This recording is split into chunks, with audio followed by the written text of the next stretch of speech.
ముందుగా నిన్నటి కరెంట్ అఫైర్స్‌లోని చివరి ప్రశ్నకు సమాధానం చూద్దాం.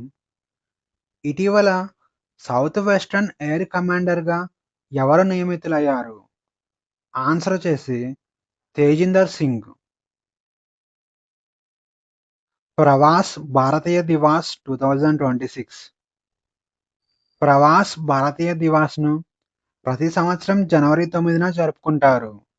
దీనిని నాన్ రెసిడెంట్ ఇండియన్ దినోత్సవం అని కూడా పిలుస్తారు.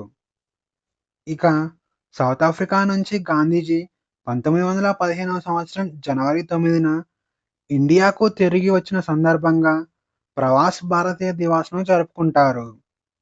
అలాగే భారతదేశ అభివృద్ధికి విదేశీ భారతీయ సమాజం చేసిన సహకారాన్ని గుర్తు చేసుకునేందుకు ప్రవాస్ భారతీయ దివాస్‌ను జరుపుకుంటారు.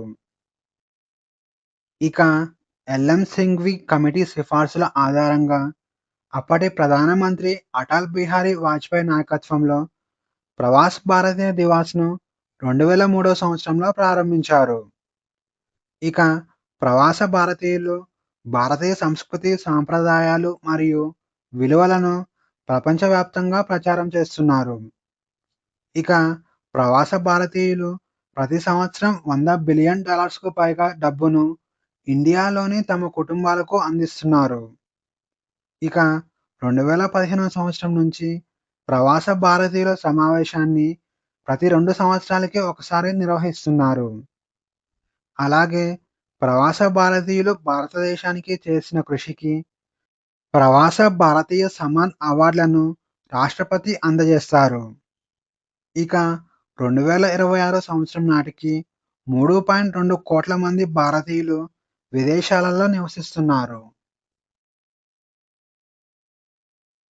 Unique Identification Authority of India Aadhaar యొక్క ఉదయ్ మస్కట్ ప్రారంభం. Unique Identification Authority of India జనవరి 8న తన మొట్టమొదటి ఉదయ్ మస్కట్‌ను అధికారికంగా ప్రారంభించింది. Unique Identification Authority of India chairman Neelkanth Mishra ఈ మస్కట్‌ను ఆవిష్కరించాడు. ఇక ఉదయ్ మస్కట్ యొక్క డిజైన్‌ను కేరళ రాష్ట్రంలోని త్రిశూర్‌కు చెందిన అరుణ్ గోకుల్ సృష్టించాడు. ఇక ఉదయ్ మస్కట్ అనే పేరును భోపాల్ రాష్ట్రానికి చెందిన రియా జైన్ సూచించింది. ఉదయ్ మస్కట్‌ను ఎందుకు ప్రారంభించారంటే, గ్రామీణ మరియు నిరక్షరాస్యత గల జనాభా వారికి ఈ పోర్టల్‌లోని డిజిటల్ ఇంటర్ఫేస్ మరియు ఆధార్ సేవలను అర్థమయ్యేలా అందించాలనే లక్ష్యంతో ఈ ఉదయ్ మస్కట్‌ను ప్రారంభించారు. ఈ మస్కట్ ఈ పోర్టల్ యొక్క పూర్తి వివరాలు సామాన్యుడికి సైతం అర్థమయ్యేలా వివరిస్తుంది. ఇక ఈ మస్కట్‌కు డిజైన్ మరియు పేరును సూచించాలని పోటీలు నిర్వహించారు. ఈ పోటీలలో విద్యార్థులు, డిజైనర్లు, నిపుణులు పాల్గొన్నారు. మొత్తం 875 మంది ఈ పోటీలలో పాల్గొన్నారు. ఇక మస్కట్ డిజైన్ పోటీలలో విజేతల గురించి చూస్తే, మస్కట్ డిజైన్ పోటీలలో మొదటి బహుమతిని కేరళకు చెందిన అరుణ్ గోకల్ గెలుచుకోగా, రెండవ బహుమతిని మహారాష్ట్రకు చెందిన ఇద్రీస్ దవైవాలా గెలుచుకున్నారు. ఇక ఉత్తరప్రదేశ్‌కు చెందిన కృష్ణ శర్మ మూడవ బహుమతిని గెలుచుకున్నారు. ఇక మస్కట్ పేరు పోటీలలో విజేతల వివరాలు చూస్తే, మధ్యప్రదేశ్‌కు చెందిన రియా జైన్ మొదటి బహుమతి గెలవగా, మహారాష్ట్రకు చెందిన ఇద్రీస్ దవేవాలా రెండవ బహుమతిని గెలుచుకున్నాడు. ఇక తెలంగాణకు చెందిన మహారాజ్ శరణ్ మూడవ బహుమతిని గెలుచుకున్నాడు. మరో టైగర్ రిజర్వ్‌లో ఎమ్-స్ట్రైప్స్ యాప్ ప్రారంభం. ఎమ్-స్ట్రైప్స్ అనగా monitoring system for tigers intensive protection and ecological status అని అర్థం. ఇక తమిళనాడులోని అనామలై టైగర్ రిజర్వ్‌లో ఎమ్-స్ట్రైప్స్ యాప్‌ను ఉపయోగించనున్నారు. పులుల గణన మరియు పర్యవేక్షణను బలోపేతం చేయడానికి ఈ యాప్ ఉపయోగపడుతుంది. జీపీఎస్‌ను ఉపయోగించి వన్యప్రాణుల సమాచారాన్ని రికార్డు చేయడానికి ఇది ఉపయోగపడుతుంది. ఇక ఎమ్-స్ట్రైప్స్‌ను నేషనల్ టైగర్ కన్జర్వేషన్ అథారిటీ మరియు వైల్డ్ లైఫ్ ఇన్స్టిట్యూట్ ఇండియా సంయుక్తంగా 2010వ సంవత్సరంలో ప్రారంభించాయి. ఇక అనామలై టైగర్ రిజర్వ్‌లో 115 ట్రాన్సాక్ట్ లైన్‌లలో 340 మందికి పైగా సిబ్బంది ఈ గణనలో పాల్గొన్నారు. జనవరి 8 నుంచి 10 వరకు పులులు, చిరుతలు, ఏనుగుల యొక్క గణనను చేపట్టారు. ఇక జనవరి 11 నుంచి జనవరి 13 వరకు ఈ టైగర్ రిజర్వ్‌లో వృక్ష సంపద అంచనా వేశారు. అలాగే ఎర జంతువుల సంఖ్యను అంచనా వేశారు. ఇక జనవరి 14న ఫీల్డ్ డాటా యొక్క తుది సంకలనం చేపట్టారు. ఇక అనామలై టైగర్ రిజర్వ్ గురించి బేసిక్ ఇన్ఫర్మేషన్ చూస్తే ఇది తమిళనాడులోని పశ్చిమ కనుమలలో ఉంది. దీనిని 2007వ సంవత్సరంలో టైగర్ రిజర్వ్‌గా ప్రకటించారు. ఈ టైగర్ రిజర్వ్ మొత్తం 1108 చదరపు కిలోమీటర్ల విస్తీర్ణంలో ఉంటుంది. అందులో కోర్ ఏరియా 958.5 చదరపు కిలోమీటర్ల విస్తీర్ణంలో ఉండగా, బఫర్ జోన్ 150.48 చదరపు కిలోమీటర్ల విస్తీర్ణంలో ఉంది. ఇక 2022 జనాభా లెక్కల ప్రకారం ఈ టైగర్ రిజర్వ్‌లో 25 పులులు ఉన్నాయి.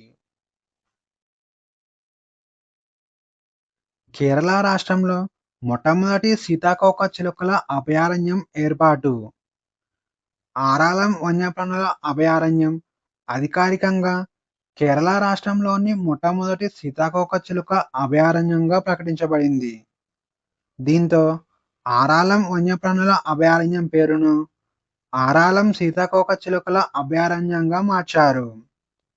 ఇక ఇది కన్నూరు జిల్లాలో ఉంది. ఇక ఈ అభయారణ్యంలో 266 రకాల సీతాకోకచిలుకలకు నిలయంగా ఉంది. కేరళ రాష్ట్రంలో మొత్తం 327 జాతుల సీతాకోకచిలుకలు ఉన్నాయి. అందులో 80% కంటే ఎక్కువ సీతాకోకచిలుకలు ఈ అభయారణ్యంలోనే ఉండటం విశేషం. 2025 ఐక్యరాజ్యసమితి సెక్రటరీ జనరల్ అవార్డు అందుకున్న భారత ఆర్మీ మేజర్. భారత సైన్యానికి చెందిన 31 సంవత్సరాల మహిళా అధికారిణి మేజర్ స్వాతి శాంతకుమార్ ప్రతిష్టాత్మక ఐక్యరాజ్యసమితి సెక్రటరీ జనరల్ అవార్డును గెలుచుకున్నారు.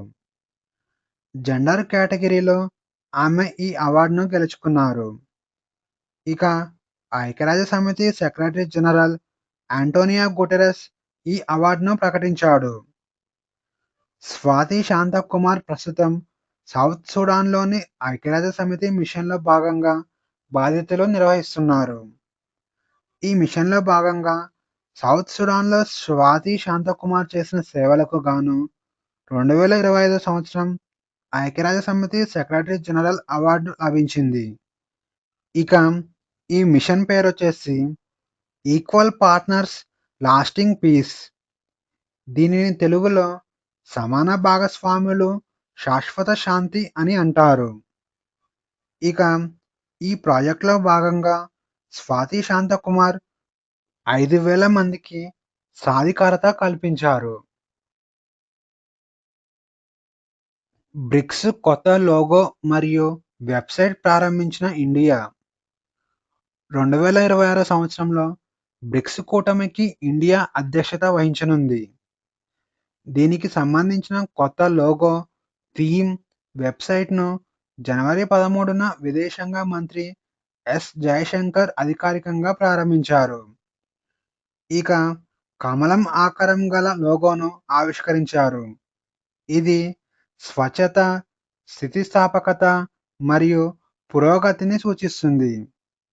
ఇక బ్రిక్స్ కూటమి యొక్క కొత్త వెబ్సైట్ brics2026.gov.inను ఏర్పాటు చేశారు.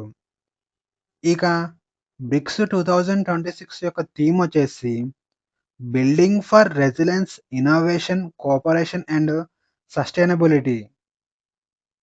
ఇక బ్రిక్స్ కూటమిని ఏర్పాటు చేసి 20 సంవత్సరాలు పూర్తి చేసుకున్న సందర్భంగా ఇండియా దీనికి అధ్యక్షత వహించడం ప్రాధాన్యం సంతరించుకుంది. 2006వ సంవత్సరంలో బ్రెజిల్, రష్యా, ఇండియా, చైనా సంయుక్తంగా బ్రిక్ కూటమిని ప్రారంభించాయి. 2009వ సంవత్సరంలో ఈ కూటమి యొక్క తొలి సదస్సు జరిగింది. ఇక 2010వ సంవత్సరంలో సౌత్ ఆఫ్రికా ఈ కూటమిలో చేరడంతో బ్రిక్ కూటమి బ్రిక్స్‌గా అవతరించింది. ఇక బ్రిక్స్‌లో ప్రస్తుతం 11 దేశాలు ఉన్నాయి. అవి Brazil, Russia, India, China, South Africa, Egypt, Ethiopia, Iran, Indonesia, Saudi Arabia మరియు United Arab Emirates. People first artificial intelligence ప్లాట్‌ఫామ్‌ను ప్రారంభించనున్న జియో, ఆర్టిఫిషియల్ ఇంటెలిజెన్స్ ప్రతి భారతీయుడికి అందుబాటులో ఉండేలా త్వరలో పీపుల్ ఫస్ట్ ఆర్టిఫిషియల్ ఇంటెలిజెన్స్ ప్లాట్‌ఫామ్‌ను లాంచ్ చేయనున్నారు. ఈ విషయాన్ని రాజ్‌కోట్‌లో జరిగిన వైబ్రెంట్ గుజరాత్ రీజనల్ కాన్ఫరెన్స్ 2026లో అధికారికంగా ప్రకటించారు. ప్రజలు వారి మాతృభాషలోనే ఆర్టిఫిషియల్ ఇంటెలిజెన్స్ టూల్స్‌ను వారి డివైస్‌లలో ఉపయోగించుకునేలా దీనిని డిజైన్ చేయనున్నట్లు తెలిపారు. దీనికోసం ఇప్పటికే గుజరాత్‌లోని జామ్‌నగర్‌లో దేశంలోనే అతిపెద్ద ఆర్టిఫిషియల్ ఇంటెలిజెన్స్ రెడీ డేటా సెంటర్‌ను జియో నిర్మిస్తుంది. శక్తి బ్యాటరీ సిస్టమ్‌ను ప్రారంభించిన ఓలా. ఓలా ఎలక్ట్రిక్ సంస్థ ఎలక్ట్రిక్ వెహికల్‌తో పాటు ఇప్పుడు హోమ్ బ్యాటరీ బిజినెస్‌లోకి కూడా అడుగుపెట్టింది. శక్తి పేరుతో హోమ్ బ్యాటరీ ఎనర్జీ స్టోరేజ్ సిస్టమ్‌ను ప్రారంభించింది. దీనిని తమిళనాడులోని కృష్ణగిరి గిగా ఫ్యాక్టరీలో తయారు చేశారు. ఓలా శక్తి అనేది పవర్ బ్యాకప్ అందించడానికి రూపొందించిన home battery energy storage system. దీని ద్వారా ఇళ్లకు, పొలాలకు, చిరు వ్యాపారులకు పవర్ బ్యాకప్ ఏర్పాటు చేసుకోవచ్చని ఓలా తెలిపింది. ఇక ఇండియాలో మొట్టమొదటి పవర్ బ్యాకప్ వ్యవస్థ ఇదే కావటం విశేషం. ఓలా శక్తి యొక్క 4680 భారత్ సెల్ ఓలా దీనిని దేశీయంగా తయారు చేస్తుంది. ఇక ఫాస్ట్ ఛార్జింగ్ 4 కాన్ఫిగరేషన్స్‌తో వీటిని అందించనున్నట్లు పేర్కొంది. అవి గంటకు 1.5 కిలోవాట్ల సామర్థ్యం గల బ్యాటరీని రూ. 29,999కు అందించగా, గంటకు 3.0 కిలోవాట్ సామర్థ్యం గల బ్యాటరీని రూ. 55,999కు అందిస్తున్నారు. ఇక 5.2 కిలోవాట్ సామర్థ్యం గల బ్యాటరీని రూ. 1,19,999కు అందించగా, 9.1% కిలోవాట్ల సామర్థ్యం గల బ్యాటరీని రూ. 1,59,999కు అందిస్తున్నారు. ఇక ఈరోజు క్వెషన్స్ వచ్చేసి టెక్స్టైల్ మంత్రుల సమావేశం 2026 ఏ నగరంలో జరిగింది? A. Ahmedabad, B. Guwahati, C. Bhopal, D. Patna. Answer వచ్చేసి ఆప్షన్ బి గౌహతి. ఇటీవల సోమనాథ్ స్వాభిమాన్ పర్వ్ జరుపుకున్న సోమనాథ్ ఆలయం ఏ రాష్ట్రంలో ఉంది? A. Telangana, B. Tamil Nadu, C. Gujarat, D. Andhra Pradesh. Answer వచ్చేసి option C Gujarat. Mission Sudarshan చక్రాను ఏ సంవత్సరంలోగా పూర్తి చేయాలని కేంద్రం లక్ష్యంగా పెట్టుకుంది? ఏ. 2047, బి. 2035, సి. 2030, డి. 2028.